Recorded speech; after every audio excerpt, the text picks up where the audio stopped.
Guys, Mr. Bowman here. In this video, we're looking at 2.6 algebraic concepts, and we're focusing on all the excellence questions from the 2018 exam.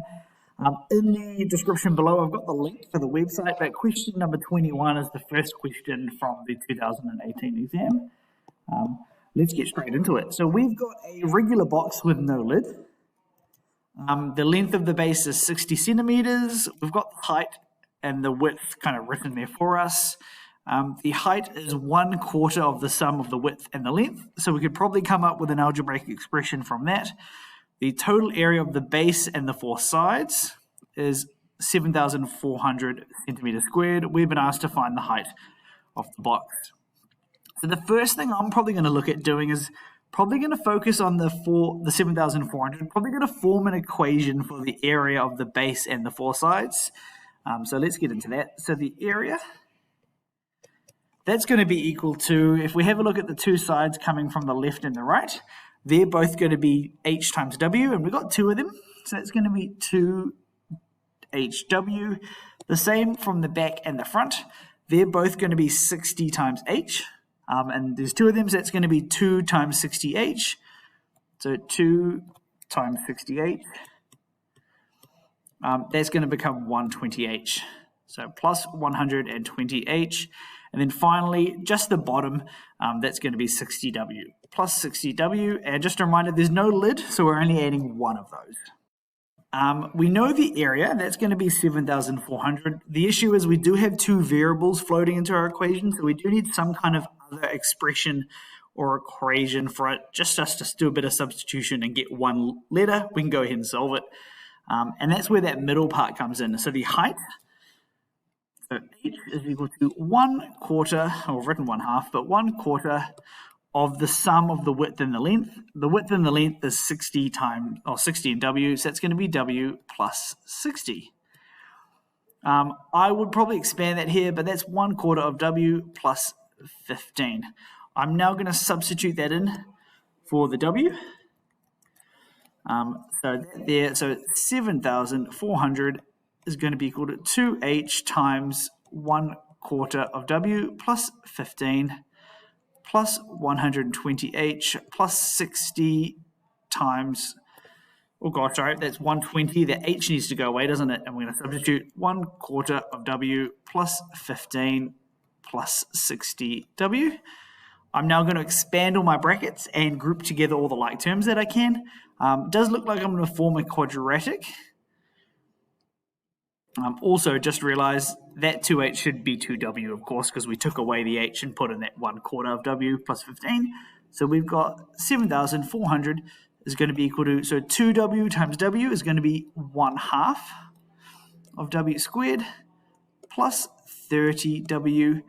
1/4 of 120 is 30 plus 30w plus 1,800, which is 15 times 120.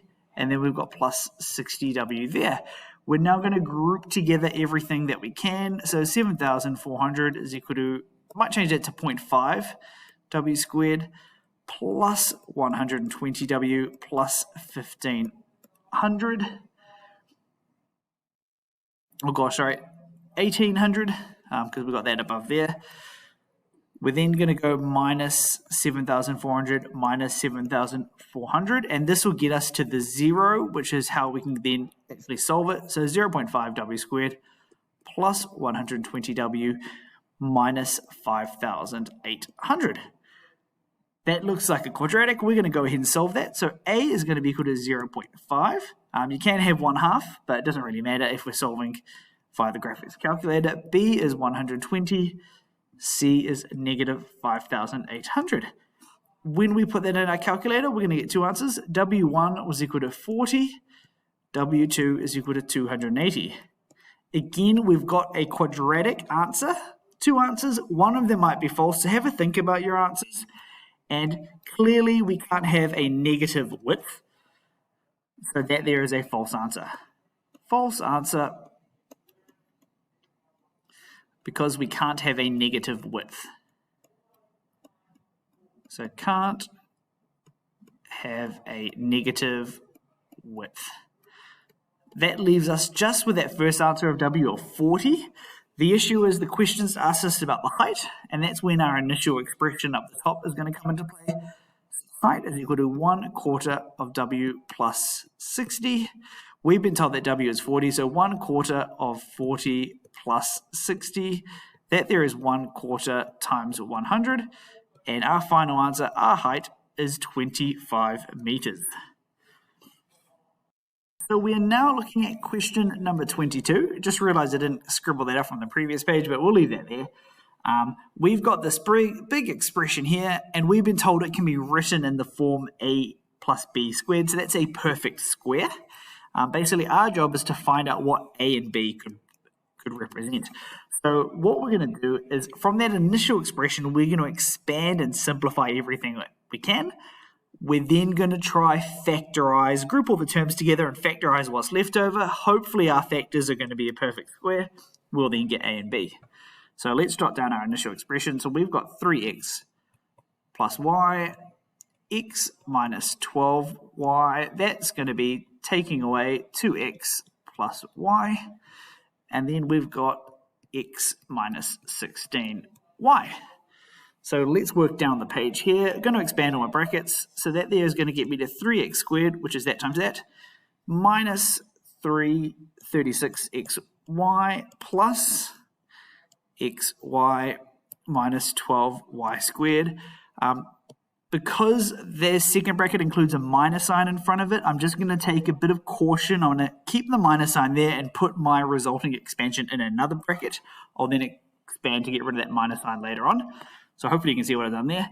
Let's expand 2x squared minus 32xy plus xy minus 16y squared.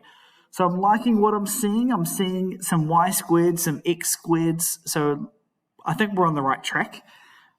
Let's expand this second part here. And at the same time, I'm going to be grouping together the xy's as I do the question. That there is going to be equal to 3x squared minus 35xy minus 12y squared. I'm then going to expand this, so don't forget that there becomes 31 or negative 31xy. And that minus sign there means everything's going to change signs. It's going to become the opposite. So that's going to be minus 2x squared because it was positive. We're then going to get positive 31xy. And our negative 16y squared will become positive 16y squared. I'm going to finish up with more grouping. So we'll just work over here. We've got some x squareds. That's going to become x squared. We've got the xy's. That's going to become minus 4xy. And then finally, we've got plus 4y squared. I am quite liking what I've got left over. So the first and the last part, both of those are squares. So if I square root x squared, that's going to get me to x. And if I square root 4y squared, that's going to get me to 2y. And what this part here tells us is, if you have a look, if we multiply these together, that's 2xy. So x times 2y is going to be equal to 2xy. And then if you're dealing with a quadratic, you're actually going to have two of those, which will become 4xy. Which is what we have in the middle. The only issue is that's negative 4xy, so that's going to have to be negative, and that's going to have to be negative. But that there is enough to set up our quadratic. So we're going to be x minus 2y, x minus 2y. You can check by expanding. There's your x squared, there's your positive 4y, and there's your negative 4xy. They are same bracket, x minus 2y squared. So we've got that perfect square that we're looking for from the question. We can now figure out A is going to be equal to x and B is going to be equal to negative 2y. So that wraps up question 22. Fairly easy question. Is really just kind of expand and simplify and then factorize. Really, really good for an excellence question. So we are now looking at question number 23. And yeah, forgive the blank dot, just due to copyright, they couldn't reproduce the photo. But an estuarine jump has a parabolic arch. So that's what this is. That's an arch, and the horse would kind of jump over the fence through the arch. The arch rises 4.2 meters above the wall. So that's probably the first bit of information. So what I'm going to do is I'm going to assume this bottom point here, I'm going to assume that's the origin at 0, 0. which means that vertex up there is going to be the height of it. So we need to figure out that coordinate there, and we're also going to have the other x-intercept down there, so we'll need to figure that out as well. The model can be arched by this function. So this function here gives us a bit of information about the x-intercepts. We'll get into that later on, blah, blah, blah, blah, blah. Rail AB is put 0.5 meters above the wall, so we know that gap there is 0.5b. We've been asked to find out how long that rail AB is going to be. So I'm starting off with, I need these points. These points are really, really important. Once I've got the other x-intercept, I can then find out the vertex coordinate, because the vertex is halfway between the two x-intercepts. And even though our equation isn't complete, that actually is quite helpful for the x-intercepts. So hx is going to be equal to k times x, 3.6 minus x. Don't forget, 0 is when that intercept happens. Kx 3.6 minus x. I'm now going to split this up into its two equations. Oh gosh, sorry, kx is equal to 0, and then 3.6 minus x also equal to 0. So our first answer, x1 is equal to 0 divided by k. x1 stays at 0, and then x2, well, that's just going to become 3.6. So that 3.6 is the other x-intercept. So that there is going to be 3.6 comma 0, which means the one at the top is going to be 1.8, 2.43, and just a reminder, that's the height there, 2.43, given to us. So we've got all that information, and what we've been asked to do is to find that rail AB, but we can't really do that without the complete equation. So even though we did a little bit to get some more information from the incomplete equation, our job is to now find out what k is. That'll then help us reveal what AB is going to be. So back to our equation, hx is going to be equal to k times x, 3.6 minus k. And this here is the factorized method based on the x-intercepts. So what we're going to do is we're going to substitute our other point in for x and y, or hx in our case, to find out what that k value is going to be. So we know that x is going to be equal to 1.8, and we know that hx is going to be equal to 2.43. So 2.43 is going to be equal to k times 1.8 times 3.6 minus 1.8. That there is going to be 1.8 squared times k, 2.43 on the other side. K is going to be 2.43 divided by 1.8 squared. Put that into your graphics calculator. We actually get 0.35 or 3/4, depending on if you want to work in fractions or not. That means our final equation, hx, is going to be equal to 0.75 k 3.6 minus x. Forgive me putting it in a weird place over there, but there's our equation. Now that we've done that, we can go ahead and jump into AB. So where A and the rail touches each other, let's call that x1. Oh no, we'll call that x1, and then that there is x2. So the distance of the rail is going to be x2 minus x1. So we now just need to find out the x points, and because we know the height, which is 0.5 meters above the wall, we know that hx is equal to 0.5. So carrying on with our working over here, so we know hx is equal to 0.75x of 3.6 minus x. Also just realize that k there definitely should be an x. I'm now going to substitute in the 0.5, which I know. So 0.5 is going to be equal to 0.75x 3.6 minus x. I'm now going to expand my brackets. It's going to be a bit messy with all the decimals, but 0.5 is going to be equal to 2.7x minus 0.75x squared. Let's make that look like a quadratic. So that there is the x squared. I'm going to move everything to the other side to make it positive. That means 0.75x squared minus 2.7x plus 0.5 is equal to 0. We're going to whip that into our graphics calculator. So we know that A is equal to 0.75, B is equal to negative 2.7, and C is equal to 1/2 or 0.5. that is going to get us to answers. X1 is going to be equal to 3.404, and X2 is going to be equal to 0.196. So we've got those two X values that we talked about. We're now just going to subtract them to find out that answer.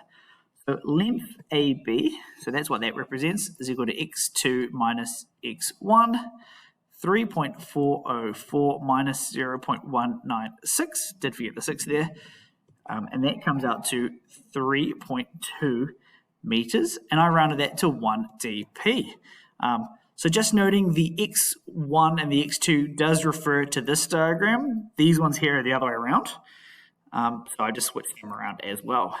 That wraps up that question, 3.2 meters. I think nothing particularly tricky, but finding that second x-intercept from the incomplete equation probably was the crucial step first up, and then the rest of the maths was pretty easy following that. We are now on to question number 24, and it's about interest, and we do have an equation, but the key thing to note, power of n probably going to be something to do with an exponential equation. So we've got a whole bunch of context, really just talking about the equation. Semi-investors money at a different interest rate. So we don't really know what that interest rate was, and this person was from a previous subpart.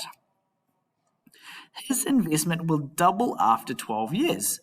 What interest rate will his investment be? So if you think of the equation, A is equal to P1 plus R over 100 to the power of n. So we know that n is going to be equal to 12, and that's because we were told about the 12 years. We are trying to find out the r. That's what we don't know. The issue is we actually haven't been given any information about a, the current value, and p, kind of the principal or the original value of the interest, of the investment. But we have been told something about a proportion.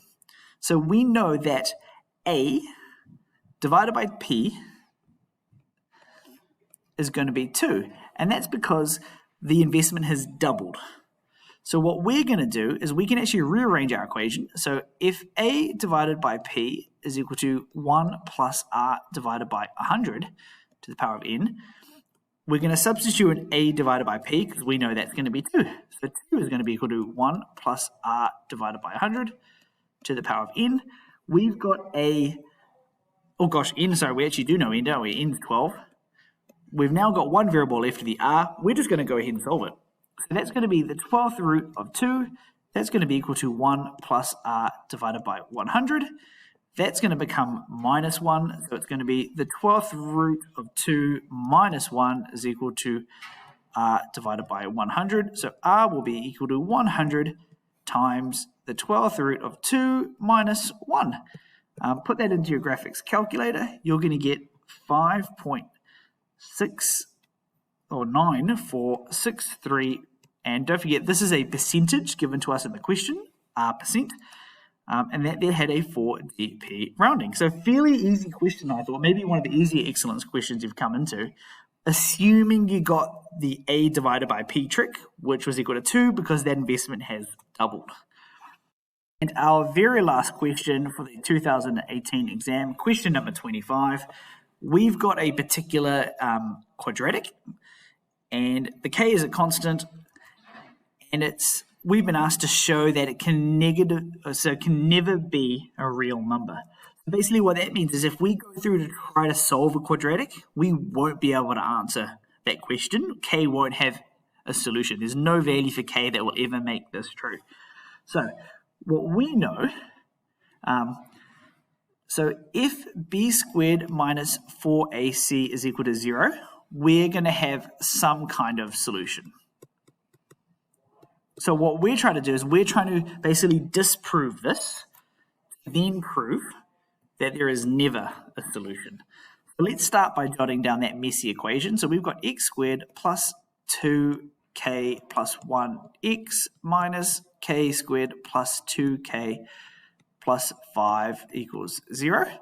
Forgive me, the last couple of questions haven't been good at setting out my working.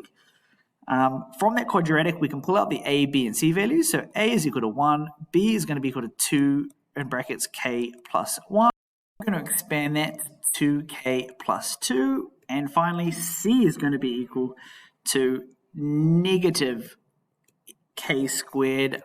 And all of this is in brackets. Really important, don't forget that negative. I'm actually then going to expand that bracket. So that's going to be negative k squared plus 2k plus 5. Oh gosh, sorry, just realized both of those are pluses, which means both of those are minus. Everything became negative. We're now going to get into our discriminant equation. B squared minus 4ac needs to be equal to 0. B squared is going to be 2k plus 2. Because it's a square, there's going to be a double bracket over there. Minus 4. I'm going to ignore a because that's 1. And then we've got minus k squared minus 2x. Oh, sorry, that should be 2k, shouldn't it? 2k minus 5. All of that should be equal to 0 if there's the answer, but we're trying to show there's not an answer. We're now going to get into our simplifying. So that's going to be 4k squared plus 4k plus 4k plus 4. Heaps of 4s coming from that, plus another 4k squared over here. Don't forget negative times negative. Positive plus 8k plus 20. So that there is 0 if there's a solution. Again, we're trying to show there isn't. We simplify all of that. That's going to get us to 8k squared plus 16k plus 24. That's equal to 0. We can factorize that, but this time around, I'm not going to waste my time. I'm just going to get into solving. So a is equal to 8. B is equal to 16, and then C is equal to 24.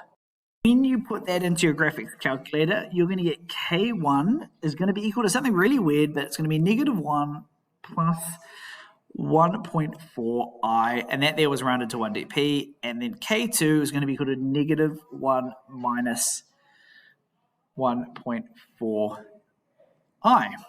Both of those had a 1 dp rounding. So what this here tells us is the discriminant. So those i's are imaginary numbers, but this here has no real numbers. A real number should be like a regular number without that I. So therefore, as K1 and K2 includes non-real numbers,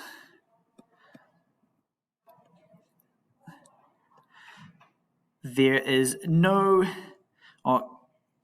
there is no value for K, no real value for K. Bell wrapping me up, but no real value for K. There we go. So as the bell went, we'll wrap up the video there. That was good timing. Thanks so much for watching. Best of luck for your exams, but keep working hard, keep practicing your excellence questions.